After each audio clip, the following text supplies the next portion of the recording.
Welcome to Café Tales.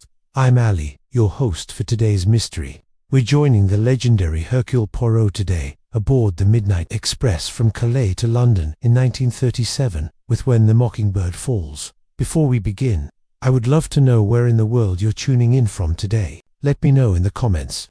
Settle in with a warm cup of tea, keep your wits about you, and let's unravel this deadly web of wartime secrets and stolen identities together. When the Mockingbird Falls. Chapter I. The night expressed, the November fog, clung to the platform at Calais like a damp shroud, muffling the usual bustle of passengers boarding the Midnight Express to London. I pulled my overcoat tighter against the Channel chill and hurried along the carriages, my breath forming small clouds in the amber glow of the station lamps. The prospect of a warm sleeping berth and a hot toddy in the dining car had sustained me through a rather tedious business conference in Paris, and I was eager to settle in for the night crossing.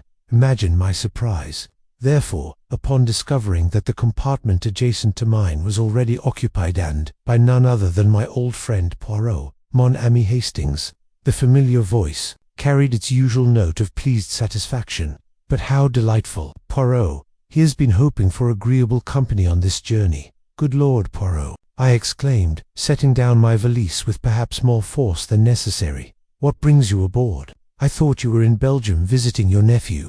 My friend emerged from his compartment with that precise, almost mechanical movement I knew so well. Even at this late hour, his appearance was immaculate, not a hair of his carefully waxed mustache out of place, his patent leather shoes gleaming despite the dampness of the platform. Ah, but the family visit, it concluded most satisfactorily yesterday, he replied, adjusting his tie with characteristic fastidiousness. And now Poirot returns to London with, how do you say, renewed vigor for the little problems that await him. I settled into my own compartment, grateful for the well-appointed furnishings of the first-class carriage. Through my window, I could see the last stragglers hurrying aboard, their forms ghostly in the swirling mist.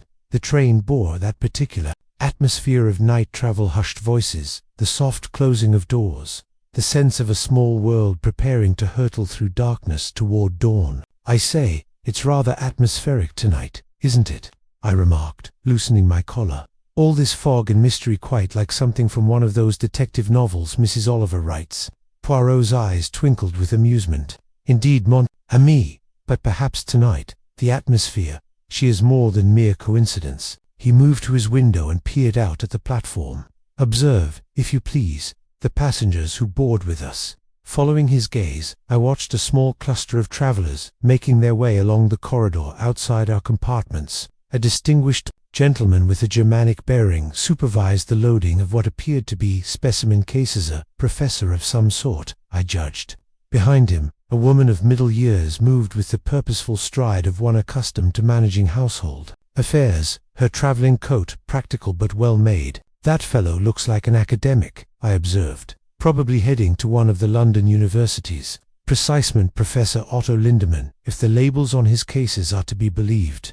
A botanist returning from research in the Mediterranean. Poirot's tone held that particular note of interest that I had learned to recognize over the years, and the lady. I studied the woman more carefully. She had paused near our carriage, checking her ticket against the number on her door. In the lamplight, I caught a glimpse of steel-grey hair beneath a sensible hat, and a face that spoke of authority, tempered by kindness, a governess, perhaps, or a companion to some elderly relative. Miss Agatha Winters, Poirot murmured, somehow, having acquired this information in his mysterious way.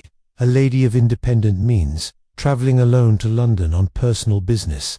The train's whistle gave a preliminary shriek, and the last passengers quickened their pace. Among them, I noticed a young woman who moved with a different quality, altogether a quiet grace that seemed almost fragile in the harsh station lighting. She carried herself with careful dignity, her dark travelling dress unadorned save for a small locket that caught the light as she turned to climb the steps to our carriage. Now there's a rather striking young lady, I said, then caught myself. I mean to say, she has an interesting face. Rather sad, wouldn't you say? Poirot had followed my gaze and was studying the young woman with that peculiar intensity he reserved for puzzles that particularly intrigued him. Miss Annabel Lee, he said softly. And yes, mon ami, there is indeed something of sadness about her. But also he paused, his head tilted slightly to one side. Also something of purpose. A resolution, perhaps. That has been long in the forming. You seem to know a great deal about our fellow passengers already, I remarked. Have you been conducting investigations at the station? Merely the observations that any man of intelligence might make. Poirot replied with his characteristic modesty that was not modest at all. The labels on the luggage, the manner of dress, the small details that speak so eloquently of character and circumstance. The final whistle echoed across the platform, sharp and commanding.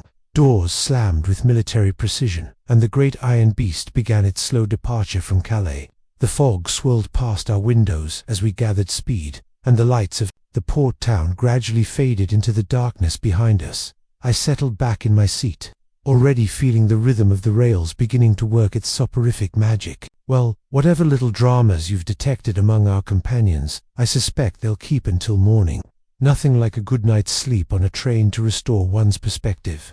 Poirot remained at his window, watching the French countryside slip past in the darkness. His reflection in the glass showed that familiar expression of deep thought, the look of a man whose little grey cells had detected something that required careful consideration. The train's whistle echoed once more through the night, a lonely sound that seemed to carry with it all the mystery and possibility of the journey ahead. Chapter 2. A mockingbird silenced. I awoke to the gentle rocking motion of the train and the pale light of dawn filtering through my compartment window. The fog of the previous evening had lifted, revealing the rolling English countryside rushing past in shades of amber and gold. We had crossed the channel during the night, and I felt that particular satisfaction that comes from waking in one's homeland after foreign travel. The rhythmic clatter of wheels on rails had settled into a comforting pattern, and I was contemplating whether to ring for early tea when a sharp cry from the corridor shattered the morning tranquility. Mon Dieu, Miss Lise, something terrible. Oh, mon Dieu. I threw on my dressing gown and hurried from my compartment to find a young attendant standing frozen outside one of the sleeping berths further down the carriage. His face had gone quite pale, and his hands trembled as he pointed toward the partially open door. "What's the matter, my good fellow?" I asked, though a cold presentiment was already settling in my stomach. Before the attendant could reply, Poirot appeared at my elbow with that uncanny ability of his to materialize precisely when circumstances required his presence. He was already fully dressed, his appearance immaculate, as if he had spent the morning at his toilette rather than aboard a moving train. "Ah, Hastings," he said quietly, his eyes fixed on the attendant's stricken face. "It would appear that our journey has taken an unexpected turn." The young man Jules, according to his name badge, managed to stammer out his discovery. "The lady in compartment 7, monsieur, she does not respond when I knock. For morning tea service, the door, it was not properly latched, and when I looked inside, he shuddered and crossed himself." Poirot moved past him with swift purpose, and I followed, my heart sinking as I recognized the compartment. This was where the quiet young woman with the locket had retired the previous evening, Miss Annabel Lee. The sight that greeted us was both peaceful and profoundly disturbing. Miss Lee lay in her narrow berth, her dark hair arranged neatly on the pillow, her hands folded across her chest with an almost ritualistic precision. Her face bore an expression of such serene repose that one might have thought her merely sleeping were it not for the unmistakable stillness that spoke of death. "Pauvre petite," Poirot murmured, stepping carefully into the small space. His eyes moved systematically around the compartment, taking in details with that peculiar intensity I had observed so many times before. "Jules, you have touched nothing." "Nan, monsieur, I see, she does not move." I call out, and then I fetch you. "Trs. Bean. Now you must find the conductor at once, tell him there has been a death, and he must notify the authorities in London. But first," Poirot's gaze sharpened, "first, you will allow no one else to enter this compartment. Person, you understand." Jules nodded vigorously and hurried away, his footsteps echoing down the corridor. I found myself studying the peaceful scene with growing unease. "She appears to have died quite naturally," I observed. "Heart failure, perhaps. She seemed rather delicate last evening." "Indeed, mon ami, the appearance is most convincing." Poirot bent closer to examine the deceased woman's hands, his movements careful and precise. "But observe, if you please, what do you notice about Mademoiselle Lee this morning that was not so last evening?" I studied the still form more carefully, trying to recall my glimpse of her on the platform. Well, she's not wearing her locket, that rather distinctive piece with the eye paused, the significance striking me. Good Lord, Poirot, it's gone entirely. Precisement, he murmured. His fingers hovered over the woman's neck, where a faint mark suggested the recent presence of a chain. The locket that seemed so precious to her gone, without trace. Heavy footsteps approached from the corridor, and a large man with graying whiskers appeared in the doorway. His uniform marked him as the train's conductor, and his expression bore the particular gravity of one who has dealt with difficult situations before. Monsieur, he introduced himself with a slight bow. I am told there has been a death in my carriage. I am Hercule Poirot, and this is my friend, Captain Hastings. Poirot replied. The young lady appears to have died during the night. Peacefully, one would judge from appearances. The conductor, Monsieur Bouchy, stepped into the compartment and regarded the scene with professional composure. Pauvre demoiselle, she seemed in good health when she boarded at Calais. No complaints of illness, no requests for assistance. Did you observe anything unusual during the night? Poirot asked. Any sounds? Any disturbances in this section of the carriage? The conductor considered carefully. There was some movement in the corridor around midnight, passengers retiring, you understand. And later he frowned. Perhaps around 3 o'clock, I heard footsteps. But this is not unusual. Sometimes passengers cannot sleep, they walk to settle their nerves. By now, word of the tragedy had begun to spread, and I could hear whispered conversations from the neighboring compartments. The atmosphere of the carriage had changed entirely from the peaceful morning I had awakened to, replaced by that peculiar tension that death brings to a confined space. Poirot completed his examination of the scene, his eyes lingering on details that seemed insignificant to me: the arrangement of Miss Lee's personal belongings, the precise positioning of her traveling case, the way her coat hung on its hook. The authorities in London must be notified, Monsieur Boucher said. We arrive at Victoria Station in 2 hours.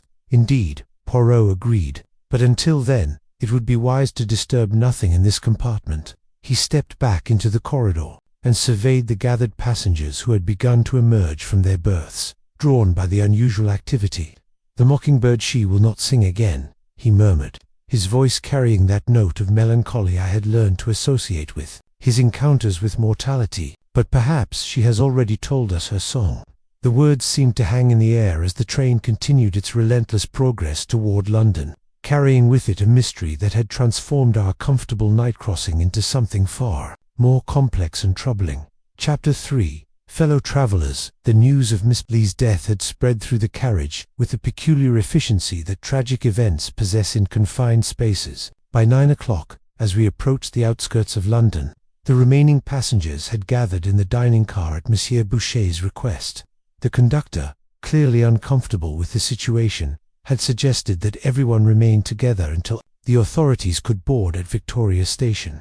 I found myself studying our fellow travelers with new interest, knowing that one among them might possess crucial information about the events of the previous night. Poirot sat beside me, his demeanor one of polite attention, though I detected that familiar alertness in his posture that suggested his little grey cells were already hard at work. The most distinguished member of our group was undoubtedly Professor Otto Lindemann, who occupied the seat opposite us with the careful precision of a man accustomed to lecture halls and academic formalities. He was perhaps 60 years of age, with steel-grey hair and intelligent blue eyes behind wire-rimmed spectacles. His hands, I noticed, bore the telltale stains of one who worked regularly with plant specimens. A most unfortunate occurrence, the professor remarked in accented but excellent English. I was not acquainted with the young lady, naturally, but she appeared to be in good health when I observed her boarding at Calais. You noticed Miss Lee particularly? Poirot inquired with that deceptively casual tone I knew so well. Professor Lindemann adjusted his spectacles. One observes fellow passengers, does one not? Especially a young woman traveling alone. In my country, we consider it proper to take note of such things for their protection. You understand? Most commendable, Poirot murmured. And your own journey, Professor? Business or pleasure? Research, primarily. I have been studying Mediterranean flora for my work at the University of Munich. Quite fascinating, the adaptation of species to different climates. His manner grew more animated as he spoke of his specialty. I carry several specimens back to Germany, all properly documented, of course. I noticed a slight tension in his voice when he mentioned documentation. though it seemed natural enough, given the current political climate in Europe. Cross-border travel had become increasingly complicated in recent years.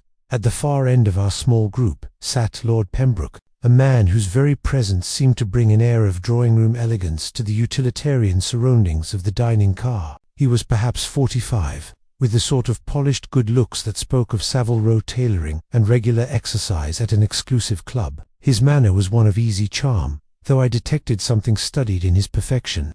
"Dreadful business," he said, his voice carrying the particular inflection of Eton and Oxford.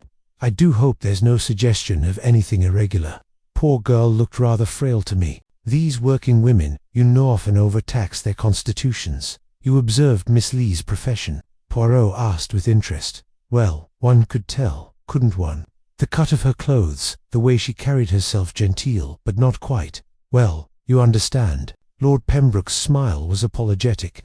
"I've rather an eye for these things. Family trait. I suppose we've employed dozens of governesses and companions over the years."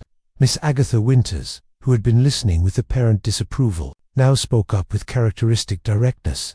"Nonsense, Lord Pembroke. That young woman had quality written all over her, whatever her circumstances might have been." Miss Winters was a formidable figure, perhaps 55 years of age, with iron-grey hair arranged in an uncompromising style, and sharp brown eyes that missed very little. Her travelling costume was expensive but practical, and she wore it with the confidence of one who had never needed to consider the cost of her clothing. "You have strong opinions about people, Miss Winters," Poirot observed pleasantly. "I have strong opinions about everything, Mr. Poirot. It comes from having lived long enough to see through pretense." She fixed Lord Pembroke with a meaningful look before continuing. "That poor girl was troubled about something. I could see it in her face. And I heard things during the night that suggests not everyone aboard this train slept peacefully." "Odd sounds," Hastings prompted, sensing the importance of her statement. "Footsteps in the corridor, whispered conversations, people moving about, when decent folk should be in their berths." Miss Winters's expression grew more severe. "I've travelled extensively, gentlemen, and I know the difference between normal night sounds and something irregular." The youngest member of our group had remained silent throughout this exchange, but now all eyes turned to Timothy Ashford. He was perhaps 16, with the earnest bearing of a boy thrust prematurely into adult responsibilities. His school blazer was well made but showing signs of wear, and he clutched a telegram in his hands with an intensity that suggested its importance. "You heard nothing unusual, young man?" Poirot asked gently. Timothy's cheeks coloured slightly. "I was rather preoccupied with my own concerns," he said, holding up the telegram. "Family matters, you understand, rather urgent. You travel alone to London?" "Yes, sir. My guardian arranged it. I'm to meet with his solicitor about—" He hesitated, then seemed to gather courage. "About my background, actually. There are questions about my parentage that need resolving." An odd silence fell over the group at this revelation. I noticed Professor Lindeman's hands tightened slightly on his coffee cup, while Lord Pembroke's expression became carefully neutral. Miss Winters, however, leaned forward with obvious interest. "Questions of parentage," she repeated. "How fascinating. Are you perhaps one of those war orphans? So many children were displaced during those terrible years." Timothy's colour deepened. "Something of that nature, yes. My guardian believes there may have been irregularities in my adoption records that were misplaced or altered. A common enough occurrence," Professor Lindeman observed quietly.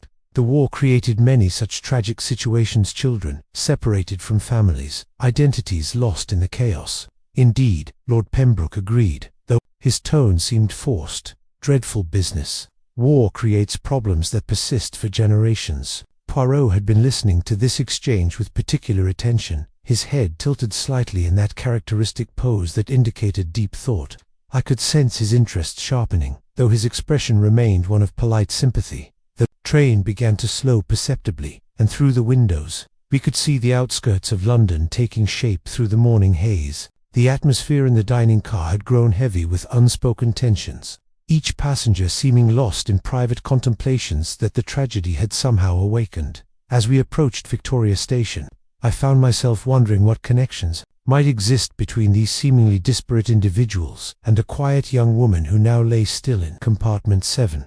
The morning that had begun with such tragic simplicity was revealing layers of complexity that made me increasingly grateful for Poirot's presence and his remarkable ability to perceive patterns where others saw only coincidence. Chapter 4. Echoes from the past. The train had come to its final stop at Victoria Station, but by arrangement with the authorities, our carriage remained sealed, while Poirot conducted what he termed a preliminary examination of Miss Lee's belongings. Inspector Bradley of Scotland Yard, a competent, if unimaginative man whom we had encountered before, had granted this courtesy with the reluctant respect that Poirot's reputation commanded. He watched my friend work with his characteristic, methodical precision, handling each item from Miss Lee's travelling case with the reverence due to clues that might speak for the dead. Her possessions were few but carefully chosen quality items that spoke of refined taste operating within modest means. "Regard, Hastings," Poirot murmured, withdrawing a small leather portfolio from a cunningly concealed compartment in the bottom of her case. "Our Miss Lee, she was not quite the simple governess she appeared to be." The portfolio contained documents that immediately commanded attention. There were letters bearing official seals, newspaper clippings yellowed with age, and most significant, birth certificate that bore a name entirely different from the one under which she had been travelling. "Margaret Elizabeth Hartwell," I read aloud, "born 1915, in Surrey." "But Poirot, this would make her 22 years of age." "Precisely, and observe the parents listed, Colonel James Hartwell and Lady Catherine Hartwell." Poirot's finger traced the elegant script, not the background one would expect of a governess. Among the papers was a photograph that made my breath catch. It showed a young woman, unmistakably Miss Lee, standing beside a man in military uniform. But it was not this that drew my attention so forcefully. Pinned to the woman's dress in the photograph was a locket identical to the one that had been stolen from her body, the same Mockingbird design. "I observed," I said, studying the intricate engraving. "But look here, Poirot, there's an inscription on the back, visible in the photograph." Poirot produced his magnifying glass and examined the image closely. "For my darling Birdie May, you always sing of hope. Mother, 1918, most illuminating, mon ami." Birdie, a rather apt nickname for someone associated with mockingbirds. Indeed, but why would a young woman of good family travel under a false name? And why carry documents that suggest? He paused, studying another yellowed clipping. "Ah, but here we have the beginning of understanding." The newspaper cutting was from the Times, dated 1918. The headline read, "Hartwell family tragedy, daughter missing after Zeppelin raid." The brief article described how 3-year-old Margaret Hartwell had disappeared during a bombing attack on her family's estate. Despite extensive searches, no trace of the child had ever been found. "But this is extraordinary," I exclaimed. "If this is true, then Miss Hartwell was returning to reclaim her identity after nearly 20 years pre-6ment. But such a return would pose certain complications for others, would it not?" Poirot's eyes held that faraway look. That indicated his mind was working several steps ahead of the visible evidence. A gentle knock interrupted our examination. Inspector Bradley's voice carried through the door. "Mr. Poirot, I'm afraid I must ask you to conclude your examination. The passengers are becoming restless." "One moment," Inspector Poirot called back. Then he turned to me with renewed urgency. "Hastings, we must question our fellow travelers about their connections to the war years. But carefully, most carefully indeed." We rejoined the group in the dining car, where the atmosphere had grown increasingly strained. Professor Lindemann was consulting his pocket watch with obvious anxiety, while Lord Pembroke maintained his facade of polished calm, though I detected tension in the way he drummed his fingers against the table. "Forgive the delay," began pleasantly, "but the examination of the poor young lady's effects has raised certain questions that perhaps you might help to clarify." Miss Winters looked up sharply. "Questions? What sort of questions?" "Matters relating to the war years," Poirot replied. "It appears that Miss Lee, or perhaps I should say Miss Hartwell, had connections to events from that period that may be relevant to her death." The effect of this revelation was immediate and telling. Professor Lindemann's face went quite pale, while Timothy Ashford dropped his telegram with shaking hands. Lord Pembroke's composure cracked momentarily, revealing something approaching alarm before he recovered himself. "Hartwell," Miss Winters repeated, her voice sharp with interest. "Not the Surrey Hartwells. I remember the family dreadful business. During the war, they lost their little daughter in a raid." "You knew the family?" Poirot asked, with deceptive casualness. "Not personally, but one heard things. Society was smaller in those days." Miss Winters's expression grew thoughtful. There were rumors afterward about the adoption societies. You know, so many displaced children, so much confusion about records. Professor Lindemann cleared his throat nervously. I fear I know nothing of English families. My work during the war was purely academic botanical research for the government. Which government? Poirot inquired gently. The professor's discomfort increased visibly. Initially German, naturally, but later circumstances became complicated. One had to make certain adjustments. Lord Pembroke shifted in his seat. I say, this is all rather irregular, isn't it? The poor girl is dead. Does it matter what her real name was? On the contrary, Lord Pembroke, Poirot said gravely, identity it matters very much indeed, especially when that identity has been, shall we say, borrowed by others. Young Timothy had grown increasingly agitated during this exchange. Mr. Poirot, he said hesitantly, do you think Miss Hartwell's case might be connected to other irregularities in adoption records? It is entirely possible, young man. Tell me your own concerns about parentage. Do they perhaps relate to the same period? Before Timothy could answer, Inspector Bradley appeared in the doorway. Mr. Poirot, I really must insist, of course, Inspector, but first might I examine the travelling cases of our fellow passengers? Merely a formality, you understand. The suggestion created immediate tension. Professor Lindemann protested about his botanical specimens, while Lord Pembroke questioned the legality of such a search. It was Miss Winters who settled the matter with characteristic directness. Oh, for heaven's sake, examine whatever you like. Those with nothing to hide have nothing to fear. The search proceeded under Inspector Bradley's supervision. I noticed Poirot's particular attention to certain items. It was while examining Lord Pembroke's overnight case that his fingers paused at a monogrammed handkerchief. Embedded in the elaborate stitching of his family crest was a small but unmistakable detail, the delicate outline of a mockingbird, worked so skillfully into the design that it appeared to be merely decorative flourish. Poirot said nothing, but his eyes met mine with an expression of profound significance. 2 mockingbirds, now one missing with the dead woman's locket, and another hidden in plain sight among a living passenger's belongings. The implications sent a chill through me as I realized that our quiet train journey had become something far more complex and dangerous than a simple death from natural causes. Chapter 5. The Poison in the Garden. The discovery of the second mockingbird symbol had cast a new and sinister light over our investigation. Inspector Bradley, though clearly out of his depth, had agreed to Poirot's request for a more thorough examination of Miss Hartwell's personal effects. We had withdrawn to an empty compartment that the railway officials had made available, leaving our fellow passengers under police supervision in the dining car. Hastings, Poirot said quietly, handling Miss Hartwell's dark travelling coat with infinite care, observe how our poor victim chose to dress for her final journey. Everything about her appearance was calculated to be unremarkable. Yes, the plain coat, the simple dress, the modest travelling case. I watched as his fingers explored the coat's construction with the thoroughness of a trained seamstress, looking for hidden pockets, secret compartments. No, mon ami, looking for something far more sinister. His examination concentrated on the collar area, where the fabric met a decorative trim of dark velvet. Ah, but what have we here? With infinite delicacy, he separated a section of the velvet trim to reveal a tiny mechanism concealed within no larger than a shilling. It consisted of what appeared to be a hollow needle attached to a small spring device. Good Lord, I exclaimed, leaning closer to examine the ingenious contraption. It's some sort of injection device, precisely designed to deliver a minute dose of something directly into the bloodstream when the wearer moved in a particular way. Poirot's expression grew grave. Most cleverly conceived.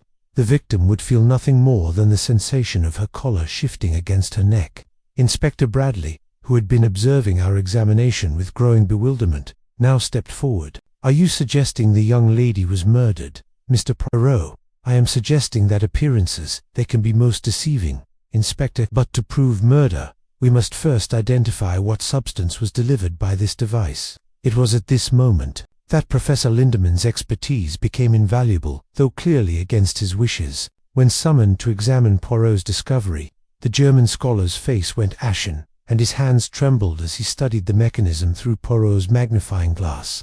Mein Gott, he whispered, this is most ingenious and most deadly. You recognize the design, Professor? Poirot inquired with that deceptive mildness that always preceded crucial revelations. Not the design specifically, But the purpose, yes. During my research, that is to say, during the war years, I encountered references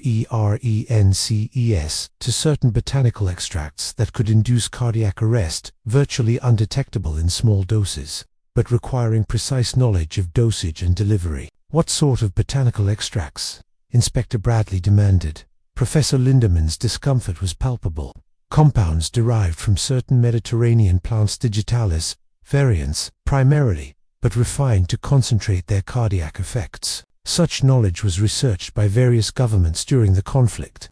I found myself studying the professor with new suspicion. He seemed remarkably well informed about assassination techniques for a simple botanist. Knowledge and application are quite different things, Captain Hastings, he replied stiffly. I was a researcher, not an assassin. Poirot intervened before the tension could escalate further. Professor, such a poison, would it require special storage, particular conditions to remain effective? Indeed, temperature control, protection from light, specific preservative solutions. The professor's academic interest momentarily overcame his nervousness. Not something one could carry casually in a traveling case. This revelation sent Inspector Bradley hurrying back to re-examine the passenger's belongings with new purpose. It was during this search that young Timothy Ashford created the first significant alarm of our investigation. I had been observing the group in the dining car when the boy suddenly bolted from his seat, pushing past Miss Winters and making for the corridor. His face was pale with panic, and he clutched his mysterious telegram as if it contained his life's salvation. "Stop him!" Inspector Bradley called out, but Timothy had already disappeared into the maze of railway carriages beyond our section. The pursuit that followed was brief but illuminating. We found Timothy huddled in a storage compartment, 3 cars down, tears streaming down his young face as he pressed himself into the darkest corner. "I didn't mean any harm," he sobbed as Inspector Bradley gently coaxed him out. "I just couldn't bear the questions anymore. The telegram, it's not what I told you it was." Back in the dining car, under Poirot's gentle questioning, the truth emerged. Timothy's telegram was not from a guardian's solicitor, but from a private investigator his deceased foster mother had hired to trace his real parentage. "She left me money for the search," Timothy explained, his voice barely above a whisper. "Said there were things about my adoption that weren't quite records, that had been altered, payments made to the wrong people." "When did this investigation begin?" Poirot asked with particular interest. 3 months ago, the investigator found evidence that several children adopted through the same agency during the war years had false documentation. He arranged for me to meet with other affected families in London. Miss Winters had been listening with sharp attention. Other families? How many others? At least a dozen that he'd identified. All adopted between 1917 and 1920, all with suspicious gaps in their documentation. Timothy's voice grew stronger as he continued. He said there was evidence of a systematic operation stealing children from wealthy families and selling them to couples desperate for adoption. The implications of this revelation settled over our group like a cold fog. I found myself studying Lord Pembroke with increasing suspicion, remembering the Mockingbird hidden in his family crest, and his earlier nervousness about Miss Hartwell's true identity. "Pembroke," I murmured to Poirot when we had a moment alone. He knew about the Hartwell family. His reaction when you mentioned the name was telling. "Indeed, mon ami, but we must be cautious about hasty conclusions in a case such as this. The obvious suspect may be merely another victim of clever misdirection." Poirot's warning proved prescient, for as Inspector Bradley continued his systematic search of the passenger's belongings, we discovered that Professor Lindeman carried far more than botanical specimens in his carefully labeled cases. Hidden among the plant samples were vials of preserved extracts, small laboratory apparatus, and, most damning of all, a notebook filled with detailed formulas for cardiac poisons. The afternoon sun was slanting through the windows of Victoria Station as our investigation took on an increasingly complex character. What had begun as a simple death aboard a night train was revealing connections to wartime crimes, stolen identities, and a web of guilt that seemed to entangle every passenger in our small, confined world. The Mockingbird song, it appeared, had been silenced to prevent the revelation of secrets that stretched back nearly 20 years into the chaos and opportunity of the Great War. Chapter Vi. Masks and mirrors. The afternoon shadows were lengthening across Victoria Station's platforms when Inspector Bradley returned from his telephone consultation with his superiors at Scotland Yard. His expression bore the particular. strain of a man caught between official pressure and the complications of an increasingly complex case. "Mr. Poirot," he began with obvious reluctance, "I'm afraid the yard is pressing for resolution.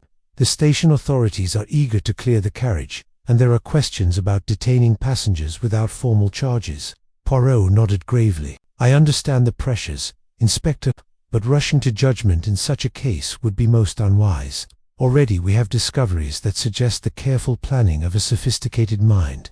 It was at this moment that Lord Pembroke's carefully constructed facade began to crumble in earnest. Inspector Bradley had taken Poirot's advice to verify each passenger's stated movements during the crucial hours. The results were proving most illuminating.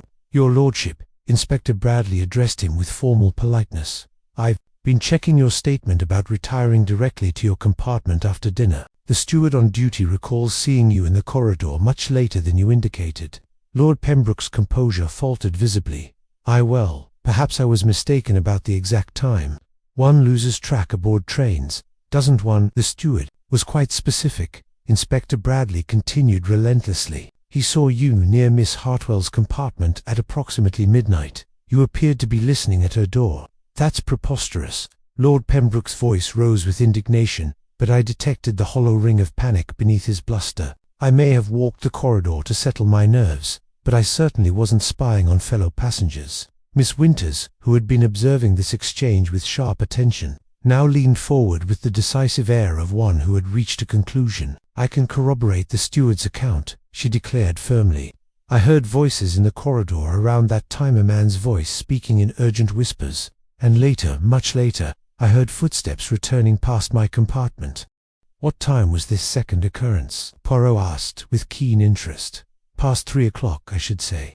I'm a light sleeper, and the sound woke me completely. Heavy footsteps trying to move quietly, but not quite succeeding." Professor Lindemann shifted uncomfortably in his seat. "Heavy footsteps, you say? That would eliminate myself and the young men. Surely we are neither of us large men." Miss Winters fixed him with a calculating stare. "Professor, you may not be large, but you wear those heavy German walking boots. I noticed them yesterday evening, quite distinctive, with metal reinforcements in the heels." The professor's face flushed.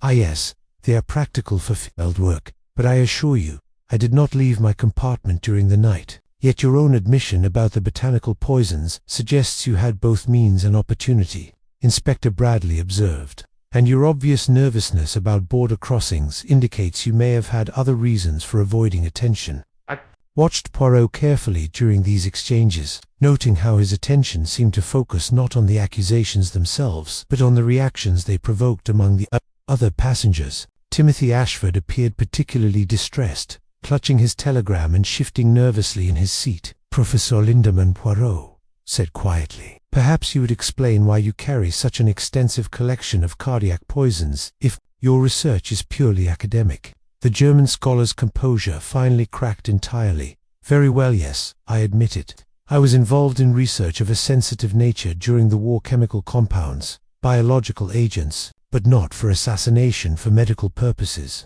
Developing antidotes, understanding dosages for treatment." "Treatment," Miss Winters repeated skeptically, "or elimination.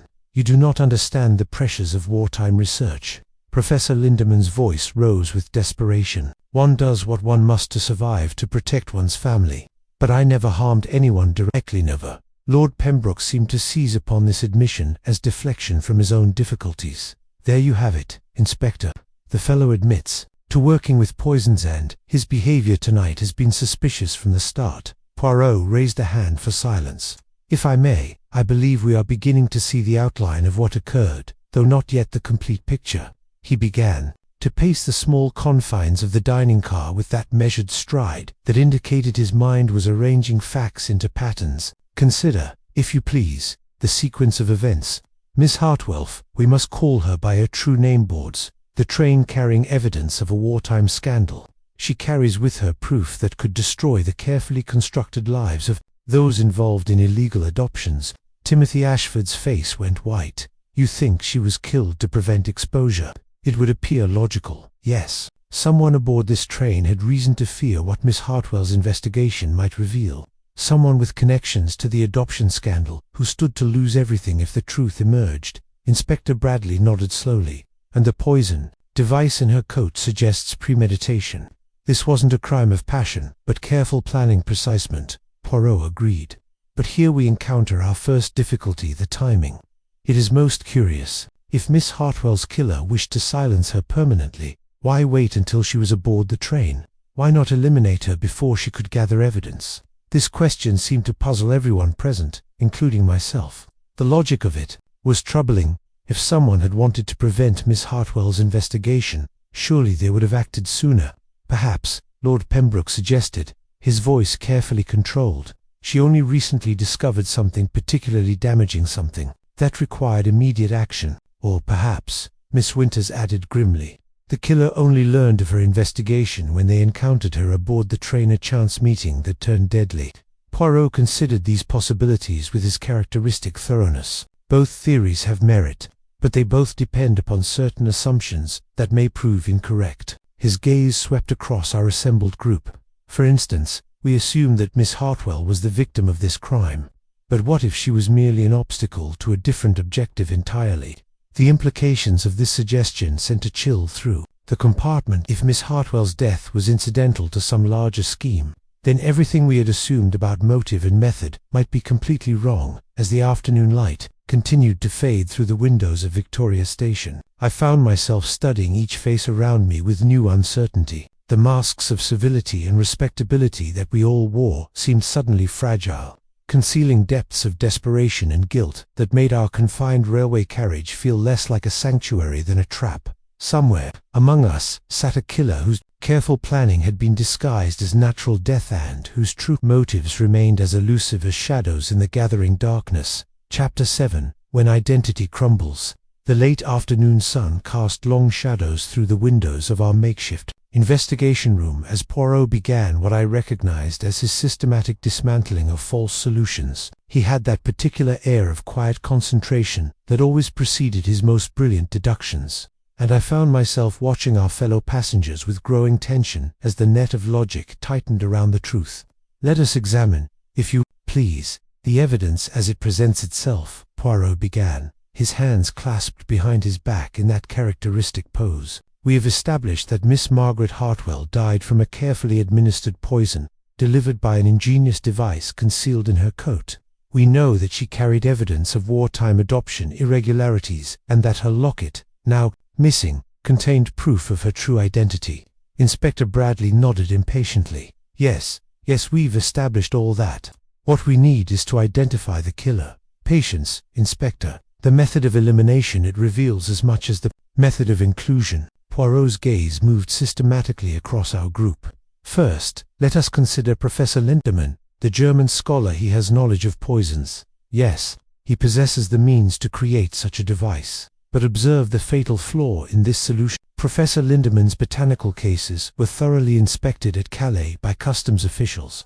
He could not have concealed a prepared poison device without detection. Professor Lindemann's relief was palpable. Exactly. The French authorities examined every specimen, every vial.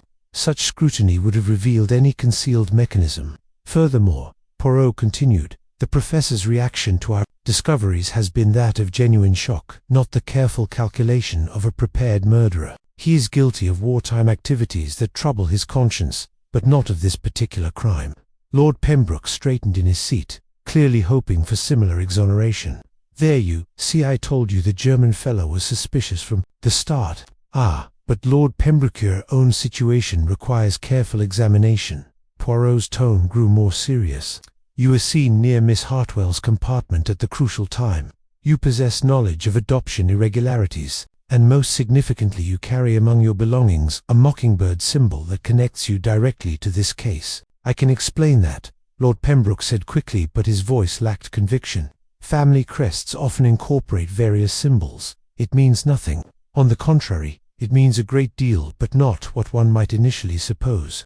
Poirot paused, studying Lord Pembroke with that penetrating gaze that seemed to see into men's souls. Your presence near Miss Hartwell's compartment was not that of a killer but of a victim. The words hung in the air like a physical presence. I found myself leaning forward, struggling to follow Poirot's reasoning. A victim, Inspector Bradley repeated. What do you mean? Lord Pembroke, you were adopted as a child, were you not? During the war years, when records were flexible, Lord Pembroke's Fafade crumbled entirely. How could you possibly know that the Mockingbird in your family crested was added after your adoption as a symbol of your new identity? But Miss Hartwell's investigation threatened to expose the truth about your parentage. You went to her compartment not to harm her but to plead with her for discretion. She wouldn't listen, Lord Pembroke whispered, his voice broken. She said too many families had suffered, that the truth had to come out regardless of the consequences to people like me. Miss Winters had been listening with growing understanding. Then you're one of the stolen children, one of those taken from their real families and sold to the highest bidder. My adoptive parents believed they were saving an orphan, Lord Pembroke said desperately.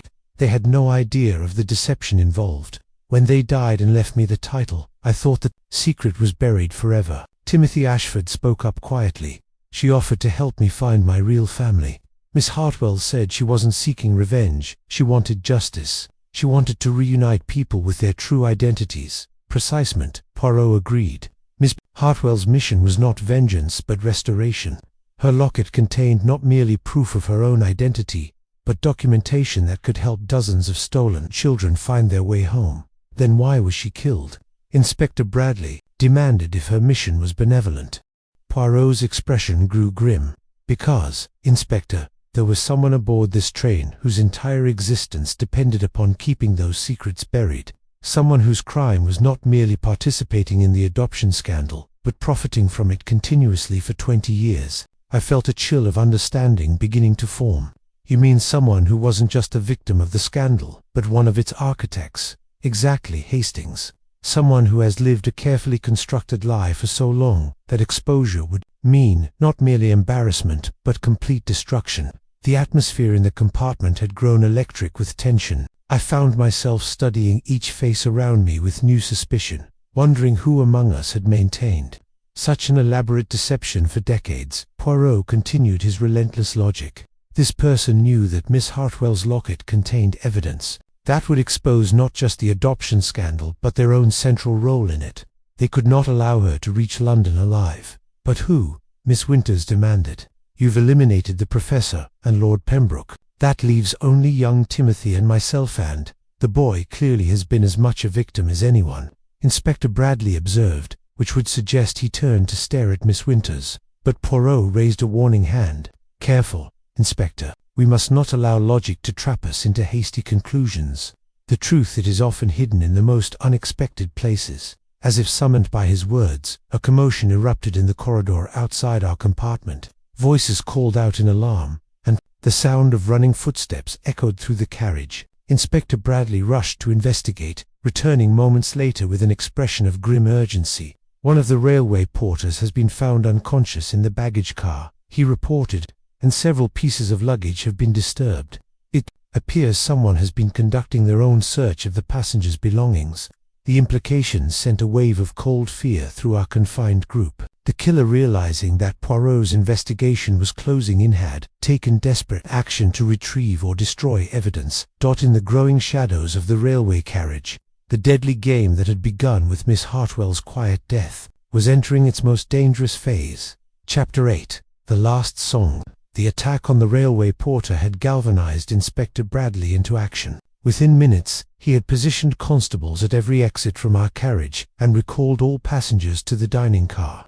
The late afternoon light filtering through the windows cast an appropriately dramatic atmosphere as Poirot prepared to unveil the truth that had been hidden beneath layers of deception and careful misdirection. Mesdames et messieurs, Poirot began, his voice carrying that peculiar authority that always marked his moments of revelation. We are gathered here to discover not merely who killed Miss Margaret Hartwell, but why such a gentle soul had to die for the sins of the past. He began to pace with measured steps, his hands clasped behind his back in that characteristic pose. From the beginning, this case has been about identities, stolen identities, false identities, and the desperate need to preserve a carefully constructed life built upon deception. Timothy Ashford leaned forward eagerly. Then you know who killed her, indeed, young man. But first, let me explain how this tragedy came to pass. Poirot's gaze swept across our assembled group. Miss Hartwell was not merely investigating adoption. irregularities. She was seeking to expose an organized criminal enterprise that operated during the chaos of the Great War. Professor Lindemann shifted uncomfortably. You speak of systematic child theft, precisement, Professor, but not the random taking of orphan children. No, this was far more sophisticated. This was the deliberate identification of wealthy families who had lost children in the war's confusion, and the subsequent sale of suitable substitutes to desperate couples seeking adoption. The horror of this revelation settled over our group like a physical weight. I found myself studying Miss Winters, who had grown remarkably still and quiet during Poirot's explanation. The operation required several key elements, Poirot continued. First, someone with access to society circles who could identify vulnerable families. Second, someone with legal or administrative connections who could falsify documentation. And third, someone with the ruthlessness to separate children from their families for profit. Inspector Bradley nodded grimly. A conspiracy involving multiple participants indeed, and Miss Hartwell's investigation threatened to expose them all. Her locket contained not merely proof of her own stolen identity, but evidence of the entire network. Names, dates, payments, a complete record of 20 years of criminal activity. Lord Pembroke found his voice. But surely such records would have been destroyed long ago. Ah, but that assumes rational behavior from criminals, mon ami. In reality, such records often survive because they represent power leverage over those who participated. Insurance against betrayal. Poirot's eyes found Miss Winters. Is it not so, Miss Winters? The transformation in Miss Winters was remarkable. The sharp-tongued but respectable spinster seemed to dissolve before our eyes, replaced by someone altogether more dangerous. Her posture straightened, her expression hardened on when she spoke. Her voice carried a cold authority I had never heard before. You're very clever, Mr. Poirot. Too clever for your own good, perhaps. You kept records of every transaction. Poirot continued implacably. Every child sold, every family deceived, every payment made.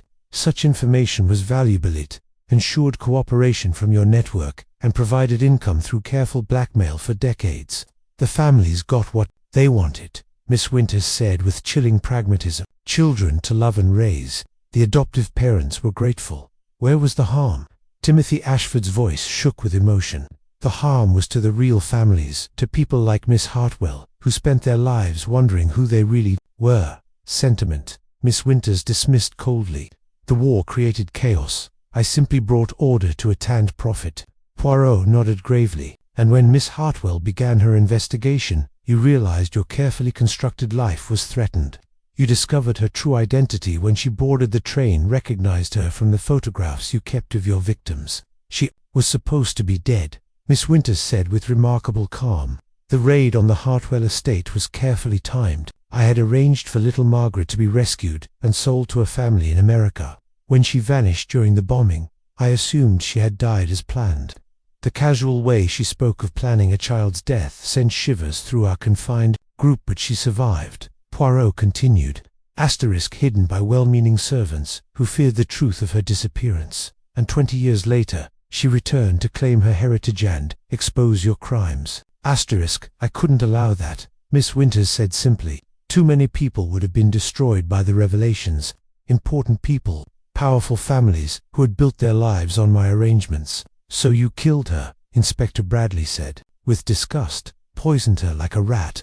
I protected the innocent, Miss Winters corrected. The poison device was a simple matter to conceal in her coat while she slept. A gentle death, really far more merciful than the alternative. And you stole her locket to destroy the evidence it contained, I added, finally understanding the complete picture.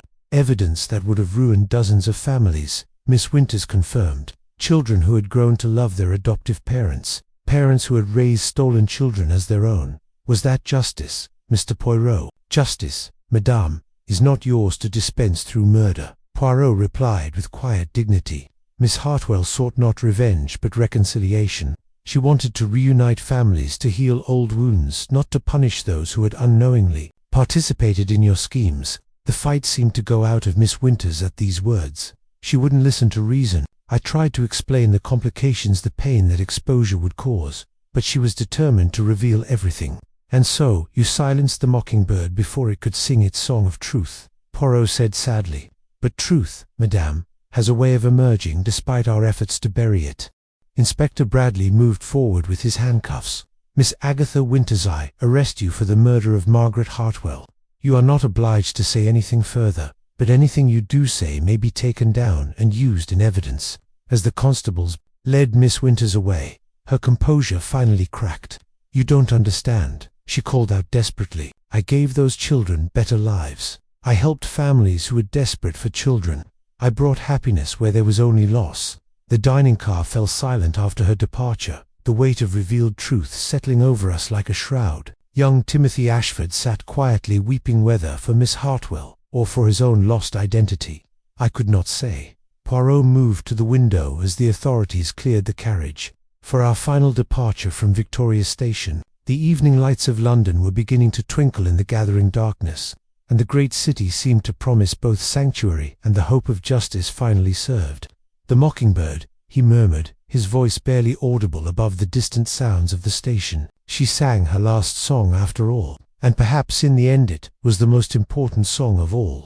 The song of truth that cannot be silenced forever, no matter how many try to still its voice. As our long day's journey finally came to its close, I reflected on the tragic irony that Miss Hartwell had died just hours before reaching the city, where she had hoped to find justice for herself and others like her. But perhaps Poirot was right. Perhaps her death had indeed ensured that the truth would emerge, and that the Mockingbird's song would continue to echo long after the singer herself had been silenced. Thanks for joining me for When the Mockingbird Falls. Did you suspect Miss Winters before Poirot revealed how she operated the adoption scandal for 20 years, concealed the poison device in Miss Hartwell's coat collar, and stole the locket to destroy evidence of her crimes? Let me know your thoughts in the comments. If you enjoyed this journey with Hercule Poirot, don't forget to hit subscribe for more mysteries daily. Until next time, this is Alie, signing off from Café.